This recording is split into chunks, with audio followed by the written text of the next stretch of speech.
Deadline day, lots of transfer stories to delve into, some of which could complete by close of business tonight. Others, work being done ahead of what will be, in many people's opinions, a big, epic summer. Hit the like buttons. Please make sure you are subscribing to the Football Terrace as well. Story here from Fabrizio Romano that Chelsea's insist on a 5 million loan fee for Broja to leave in the final hours of this transfer window.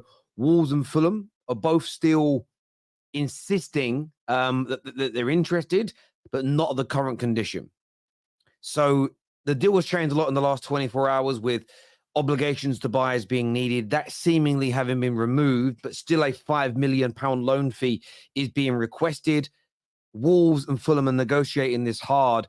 The fact he was left out last night when other players like Conor Gallagher that are linked with moves away still started and or featured in the game, I think is really prominent for this deal.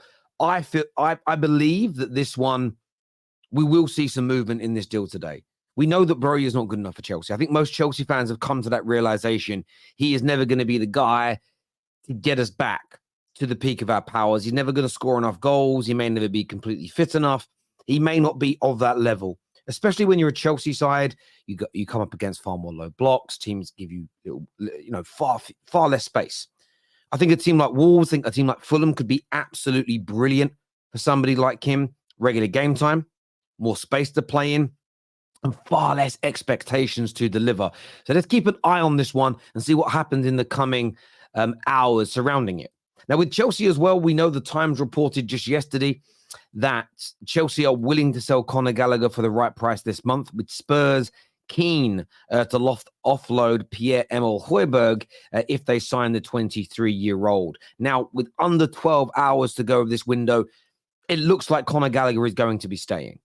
But Conor Gallagher is certainly an individual that I would say come the summer, with a number of interested parties in the midfield player, and Chelsea's over willingness to sell at the right price, he's somebody else that will be going. It's still an interesting one considering how much he's played, that he's captained the team, he's still very young, and that they're also willing to let him go. It tells you that in terms of the plan of action at Chelsea, there's still a lot to get resolved and a lot to get done to really get them back on track. Because normally if there's a player you're desperate to sell, they're not starting week in, week out, as a general thought and feeling. But Chelsea fans, what do you make of this business? Are you frustrated that you haven't brought anybody else into the club over the course of this month? I know there's some big targets for Chelsea in the summer, the likes of Victor Osimhen that we're going to get onto later in this video, but I want your views and your opinions. Now, moving on to Arsenal and a story which worries me. I'm not going to lie, this story worries me. And that is that Arsenal could move to sign Marcus Rashford from Manchester United this summer. Now, I know there's a lot of gooners who are not happy with this January window. My personal belief is because they're sailing very close to the sun when it comes to profit and sustainability regulations. I don't believe this is about them not doing enough. I don't believe the targets that they are looking at, that they believe are good enough to move the needle, are available at a price that fits within their budget. So rather than cutting their nose off to spite their face, rather than going for a cheaper alternative, which in the long term may be more costly, they're waiting until the summer. That's my theory. That's my belief. I know people will see that differently, but they haven't done the business this month for one reason or another. Now, Marcus Rashford's future at Man United is at doubt after recent disciplinary issues. There's stories that he's not in love with the game anymore, that he's grown tired at Manchester United.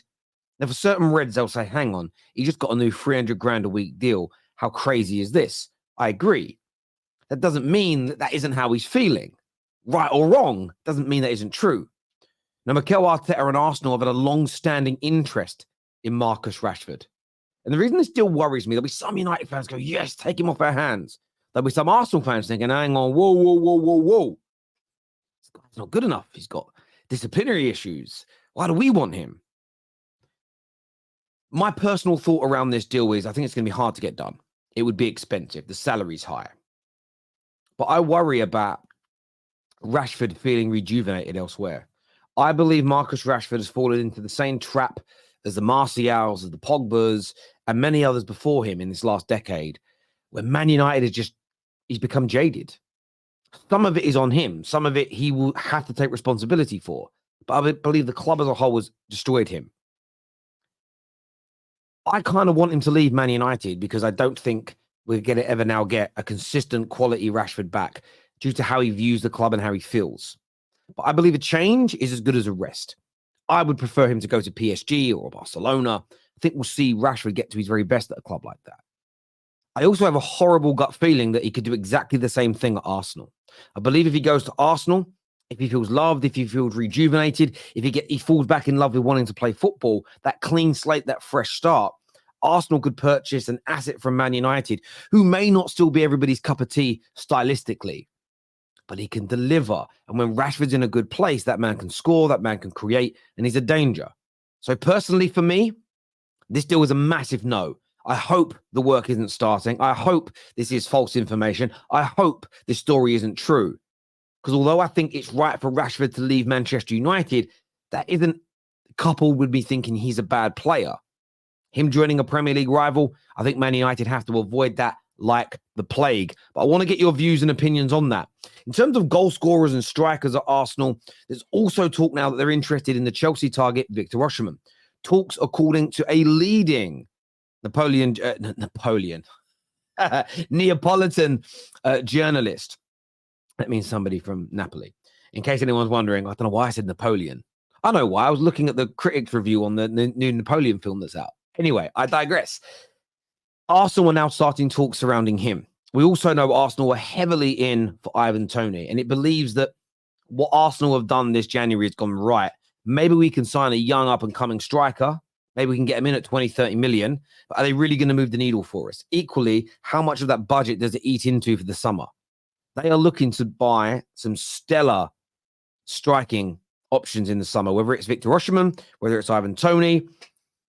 You may argue Rashford doesn't quite fit into that category, but I think a rejuvenated, motivated, happy Rashford could. That is where Arsenal are looking to spend some of their money. They're looking to challenge Chelsea potentially for Osimhen. I still think their number one target is Ivan Toney. But of course, there's no guarantees. He could pick up a major knee injury in a month's time and be out for a year.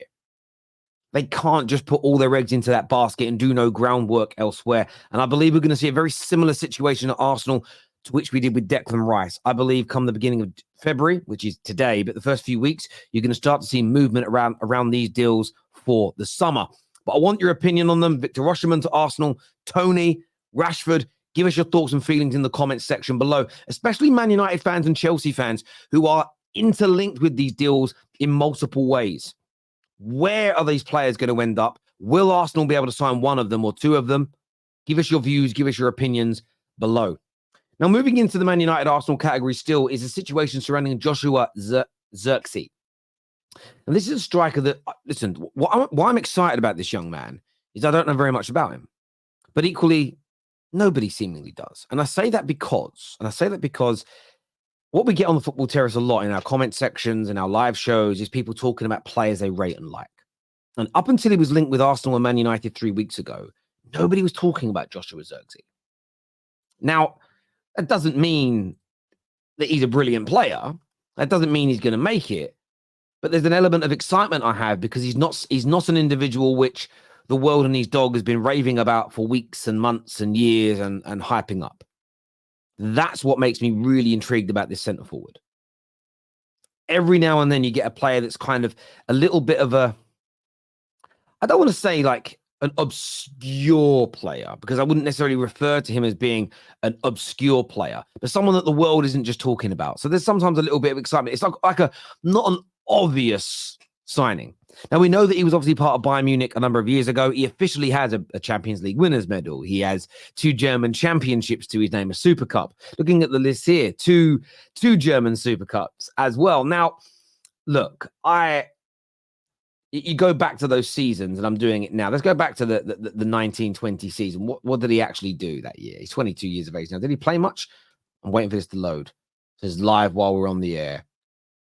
While I'm recording, as opposed to on the air. Did he play much that year? Oh, look, he played 9 games in the Bundesliga. He had 1 game in the Champions League. So, yes, he has those winners' medals to his names, but it wasn't like he was an influential part. I didn't think he was. I didn't remember him too much from that season.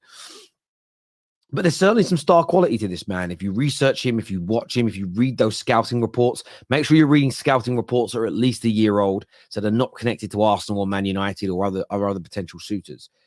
I'm quite intrigued by it. Man United are now seemingly trying to get involved in this deal. And if we are thinking of letting the likes of Rashford go, it makes sense to be looking at other young replacements that can come into the team that can score goals. United, though, do need experience. I don't think we can have Xerxes and Højlund together. I think we also need to go out and sign someone who's older, more experienced, more established to come into the situation. So this is an intriguing one for me. But I want to get your views and I want to get your opinions. Now, another story that is a done deal today is young Isaac Hansen Aron of Manchester United joining Werder Bremen on a permanent deal. There's a lot of Man United fans that are upset about this because when you watch him at academy level, you watch him at where he's performed so far, this young man has got serious talent. He's got serious ability. And Man United fans have a long-standing belief that we don't seem to like players with high-level ability at this club. And I can understand where that sector of Man United fans is coming from. I've never seen him play, or I don't remember him playing a first-team game. So, has he played for Man United's first team? No, he hasn't. No, that's a lie. He's played in other. It says here others. I don't know what others even means. What would that have been last year? What competition did he play in? Oh, it might have been the EFL Trophy. I think it's the EFL Trophy he played in for like the under-21s. That's it. But he's never played for the Man United first team. I've never seen him play a game of football at the highest level. So I don't know how his ability translates to grown-up, adult, elite level football. We're obviously going to see now when he goes to Werder Bremen what he can turn around and do. I am a little gutted that he's never been given an opportunity in the Manchester United team. Genuinely, when I've seen him on pre-season, when I've seen snippets of him, he's highly talented indeed. But it's another one of these real young starlets that's been allowed to lead the football club. It's also another one of the young players that's left this month, either permanently or on loan.